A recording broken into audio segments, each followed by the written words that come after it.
Bismillahirrahmanirrahim. Assalamualaikum warahmatullahi wabarakatuh. Selamat pagi teman-teman, dan selamat pagi juga kepada Bapak Dr. Paldi MPD. Semoga kita semua berada dalam keadaan sehat walafiat. Dan tak lupa juga saya ucapkan terima kasih kepada dosen kami yang terhormat Bapak Dr. Paldi MPD yang telah memberikan kami kesempatan pada hari ini untuk mempresentasikan materi kami yang membahas tentang kajian bidang-bidang filsafat. Sebelum itu, terlebih dahulu saya akan memperkenalkan anggota kelompok kami, yaitu kelompok 7, yang terdiri dari 4 orang. Yang pertama, Surya Dewi, saya sendiri sebagai moderator. Yang kedua, Dea Supriyadi sebagai pemateri pertama. Yang ketiga, Cindra Abraham Rante sebagai pemateri kedua, dan Arli sebagai pemateri ketiga. Untuk pemateri pertama, saya persilahkan. Baiklah, perkenalkan nama saya Dea Supriyadi, NIM 21044111033 sebagai pemateri pertama. Di sini saya akan menjelaskan mengenai kajian filsafat yang pertama, yaitu ontologi. Ontologi memiliki beberapa pengertian menurut pakar ahli. Yang pertama yaitu menurut Stephen Little pada tahun 1996. Menurut beliau, ontologi adalah mengerjakan terjadinya pengetahuan dari sebuah gagasan kita tentang realitas atau real serta nyata. Yang kedua yaitu menurut Aristoteles. Menurut beliau, ontologi merupakan pembahasan mengenai hal ada, sebagai hal ada mengalami perubahan dalam sehubungan objeknya. Yang ketiga yaitu menurut Surya Sumantri. Menurut beliau, ontologi yaitu membahas mengenai apa yang ingin kita ketahui, seberapa jauh kita ingin tahu, atau dengan kata lain pengkajian mengenai teori ada. Selain pengertian menurut pakar ahli, ontologi memiliki dua pengertian menurut bahasa dan menurut istilah. Yang pertama yaitu menurut bahasa. Ontologi menurut bahasa berasal dari bahasa Yunani, yaitu yang berasal dari kata on atau ontos yang berarti ada, dan logos yang berarti ilmu. Artinya, ontologi adalah ilmu tentang hakikat yang ada. Yang kedua yaitu menurut istilah. Ontologi menurut istilah adalah ilmu yang membahas tentang hakikat yang ada, yang merupakan kenyataan asas baik yang berbentuk jasmani atau konkret maupun berbentuk rohani atau abstrak. Yang kedua yaitu aliran-aliran ontologi. Aliran-aliran ontologi ada 5, yaitu yang pertama aliran monoisme. Aliran monoisme yaitu aliran yang berpendapat bahwa yang ada itu hanya satu, tidak mungkin dua, baik berupa materi maupun rohani. Aliran monoisme sendiri dibagi lagi menjadi 2, yaitu aliran materialisme dan aliran idealisme. Materialisme adalah aliran yang menganggap bahwa sumber yang asal itu adalah materi, dan bahwa segala sesuatu yang lainnya yang kita sebut jiwa atau roh tidaklah merupakan sesuatu yang berdiri sendiri. Yang kedua yaitu aliran idealisme. Aliran idealisme adalah aliran yang mengatakan bahwa segala sesuatu yang terletak dalam jiwa atau segala sesuatu terletak di dalam jiwa.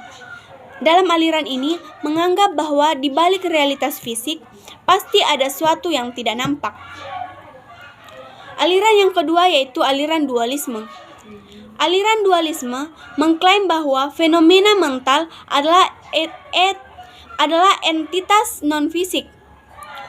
Aliran dualisme sendiri bertentangan dengan berbagai jenis aliran monoisme.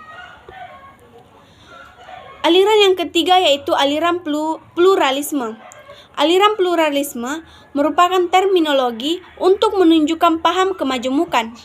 Pluralisme filsafat mengajarkan ada lebih dari satu macam kebenaran terakhir yang dipertentangkan dengan aliran monoisme dan dualisme. Aliran yang keempat yaitu aliran nihilisme. Aliran nihilisme mengatakan bahwa dunia ini, terutama keberadaan manusia di dunia, tidak memiliki suatu tujuan. Artinya, hanya berdiri tanpa adanya maksud atau tujuan tertentu.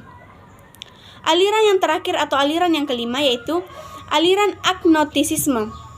Aliran agnostisisme adalah suatu pandangan bahwasanya ada atau tidak adanya Tuhan atau hal-hal supranatural atau kepercayaan kita adalah sesuatu yang tidak diketahui atau tidak dapat diketahui.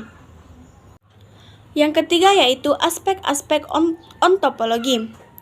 Aspek-aspek ontopologi dibagi menjadi 7 bagian, yaitu yang pertama sistematis. Sistematis artinya tersusun secara teratur dan logis agar mudah dipahami oleh akal sehat manusia. Yang kedua yaitu komprehensif. Komprehensif artinya luas, menyeluruh, teliti, dan meliputi banyak hal. Yang ketiga yaitu metodis. Metodis artinya penguraiannya menggunakan cara ilmiah. Cara ilmiah artinya mencari ilmu pengetahuan dengan beberapa langkah yang disertai dengan fakta. Artinya di dalamnya terdapat fakta. Yang keempat yaitu rasional. Rasional artinya sikap yang dilakukan berdasarkan pikiran dan pertimbangan yang logis dan cocok dengan akal sehat manusia. Yang kelima yaitu koheren. Koheren artinya keserasian dan kekompakan yang terjadi antar unsur atau hubungan. Yang keenam yaitu universal, artinya umum atau menyeluruh tanpa adanya batas tertentu. Yang ketujuh atau yang terakhir yaitu radikal. Radikal artinya hal yang prinsip atau mendasar. Artinya ontologi itu di dalamnya terdapat hal yang prinsip atau hal-hal yang mendasar. Jadi saya ulang, aspek-aspek ontologi itu ada 7, yaitu sistematis, komprehensif, metodis, rasional, koheren, universal, dan radikal. Yang terakhir yang akan kita bahas yaitu peran penting ontopologi. Ontopologi memiliki posisi yang penting karena ontopologi merupakan landasan dasar dari ilmu yang jarang dikaji. Hal ini disebabkan keberadaannya yang nyaris tak terlintas di benak sebagian besar para pengguna ilmu. Pada dasar ontopologilah diletakkannya undang-undang dunia ilmu. Artinya ontopologi ini bisa dikatakan merupakan otak atau hal dasar dari sebuah ilmu atau dari ilmu pengetahuan. Terima kasih. Itulah tadi materi pertama yang dibawakan oleh Dea Supriyadi. Selanjutnya kepada pemateri kedua saya persilakan. Shalom, assalamualaikum warahmatullahi wabarakatuh, dan selamat pagi. Perkenalkan, nama saya Cindra Abraham Rante dengan NIM 2104411032 dari kelompok 7. Di sini saya akan membawakan materi tentang epistemologi, yang dimana epistemologi adalah cabang filsafat yang melakukan penelaahan tentang hakikat pengetahuan manusia. Epistemologi juga merupakan cabang dari filsafat yang menyelidiki asal, sifat, metode, dan batasan pengetahuan manusia yang bersangkutan dengan kriteria bagi penilaian terhadap kebenaran dan kepalsuan. Di dalam epistemologi terdapat beberapa aliran, diantaranya yaitu rasionalisme, empirisme, kritisisme, fenomenologi, positivisme, skeptisisme, dan yang terakhir pragmatisme. Selain aliran-aliran, ada juga metodologi memperoleh pengetahuan, yaitu yang pertama metode induktif, dan yang kedua itu metode deduktif, dan yang ketiga metode positivisme, dan yang keempat metode kontemplatif, dan yang terakhir yang kelima metode dialektif. Di sini epistemologi juga memiliki hubungan dengan filsafat, yaitu hubungan epistemologi dengan filsafat. Pengertian umum filsafat adalah pengenalan terhadap eksistensi, ontologi, realitas eksternal, dan hakikat keberadaan. Sementara filsafat dalam pengertian khusus metafisika adalah membahas kaidah-kaidah umum tentang eksistensi.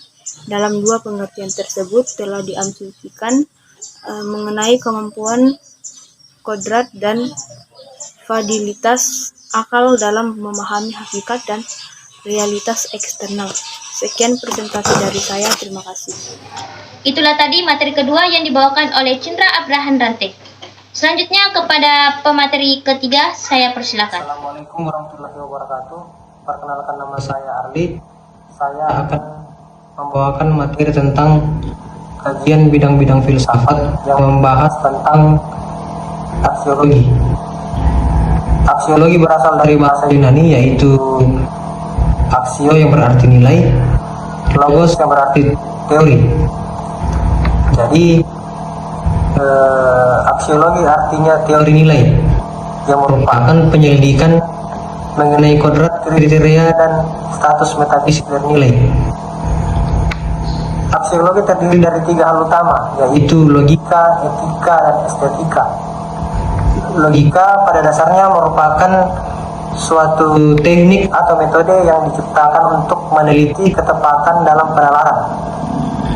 Penalaran akan berkaitan dengan berpikir asas-asas, patokan-patokan, hukum-hukum. Logika akan membantu manusia dalam menempuh jalan yang paling efisien dan menjaga kemampuan yang salah dalam berpikir. Dengan kata lain, orang dapat berpikir secara benar. Etika, bagian filsafat ini, nilai dan penilaian yang membicarakan perilaku orang. Semua perilaku mempunyai nilai dan tidak bebas dari penilaian. Jadi tidak benar suatu perilaku dikatakan tidak etis dan etis. Lebih tepat, perilaku adalah bertika baik atau bertika tidak baik. Estetika, bagian filsafat tentang nilai dan penilaian yang memandang karya manusia dari sudut indah dan jelek. Indah dan jelek adalah pasangan dikotomis, dalam arti bahwa yang dipermasalahkan secara esensial adalah penginderaan atau persepsi yang menimbulkan rasa senang dan nyaman pada suatu pihak, rasa tidak senang dan tidak nyaman pada pihak lainnya. Aksiologi memberikan manfaat untuk mengantisipasi perkembangan kehidupan manusia yang negatif, sehingga ilmu pengetahuan dan teknologi tetap berjalan pada jalur kemanusiaan. Oleh karena itu, daya kerja aksiologi yaitu yang pertama, menjaga dan memberi arah agar proses keilmuan dapat menemukan kebenaran yang hakiki. Maka perilaku keilmuan perlu dilakukan dengan penuh kejujuran dan tidak berorientasi pada kepentingan langsung. Yang kedua, dalam pemilihan objek, penelaahan dapat dilakukan secara etis yang tidak mengubah kodrat manusia, tidak merendahkan martabat manusia, tidak mencampuri masalah kehidupan, dan netral dari nilai-nilai yang bersifat dogmatik. Yang ketiga, pengembangan pengetahuan diarahkan untuk meningkatkan taraf hidup yang memperhatikan kodrat dan martabat manusia serta keseimbangan. Oleh karena itu, daya kerja atau fungsi aksiologi yaitu nilai itu bersifat objektif, tapi kadang-kadang bersifat subjektif. Dikatakan objektif jika nilai tidak tergantung pada subjek atau kesadaran yang menilai. Tolak ukur suatu gagasan berada pada objeknya, bukan pada subjek yang melakukan penilaian. Kebenaran tidak tergantung kepada kebenaran pada pendapat individu, melainkan pada objektivitas fakta. Sebaliknya, nilai menjadi subjektif apabila subjek berperan dalam memberi penilaian. Kesadaran manusia menjadi tolak ukur penilaian. Dengan demikian, nilai subjek selalu memperhatikan berbagai pandangan yang dimiliki akal budi manusia, seperti perasaan yang akan mengasah kepada suka atau tidak suka, senang atau tidak senang. Bagaimana dengan objektivitas ilmu? Sudah menjadi ketentuan umum dan diterima oleh berbagai kalangan bahwa ilmu harus bersifat objektif. Salah satunya faktor yang membedakan antara pernyataan ilmiah dan anggapan umum ialah terletak pada objektivitasnya. Seorang ilmuwan harus melihat realitas empiris dengan mengesampingkan kesadaran yang bersifat ideologis, agama, dan budaya. Seorang ilmuwan haruslah bebas dalam menentukan topik penelitiannya. bebas melakukan eksperimen-eksperimen. Ketika seorang ilmuwan bekerja, dia hanya tertuju kepada proses kerja ilmiah dan tujuannya agar penelitian hasil dengan baik. Nilai objektif hanya menjadi tujuan utamanya, tidak terikat pada nilai subjektif. Demikianlah tadi pemaparan materi saya. Kurang lebih mohon dimaafkan. Wabillahi taufiq wal hidayah. Wassalamualaikum warahmatullahi wabarakatuh. Maka kesimpulan dari materi kami bahwa kajian bidang-bidang filsafat terdiri atas 3, yaitu yang pertama ontologi, yang kedua epistemologi, dan yang ketiga aksiologi. Ontologi yang berarti berasal dari bahasa Yunani yang terdiri dari 2 kata, yaitu taonto dan logi. Taonto yang artinya berada dan logi artinya ilmu pengetahuan atau ajaran. Maka ontologi artinya ilmu pengetahuan atau ajaran tentang keberadaan. Dan yang kedua adalah epistemologi. Epistemologi berasal dari bahasa Yunani, yaitu epistem dan logos. Epistem artinya pengetahuan dan logos artinya teori. Maka epistemologi adalah teori atau ilmu pengetahuan tentang metode dan dasar-dasar pengetahuan, khususnya yang berhubungan dengan batas-batas pengetahuan dan validasi atau sah berlakunya pengetahuan itu. Dan yang ketiga adalah aksiologi. Aksiologi ini membahas tentang nilai. Nah, aksiologi berasal dari kata aksio dan logos. Aksio artinya nilai dan logos artinya teori. Maka aksiologi adalah teori yang membahas tentang nilai. Itulah materi dari kelompok kami. Kurang lebihnya mohon dimaafkan. Terima kasih. Wassalamualaikum warahmatullahi wabarakatuh.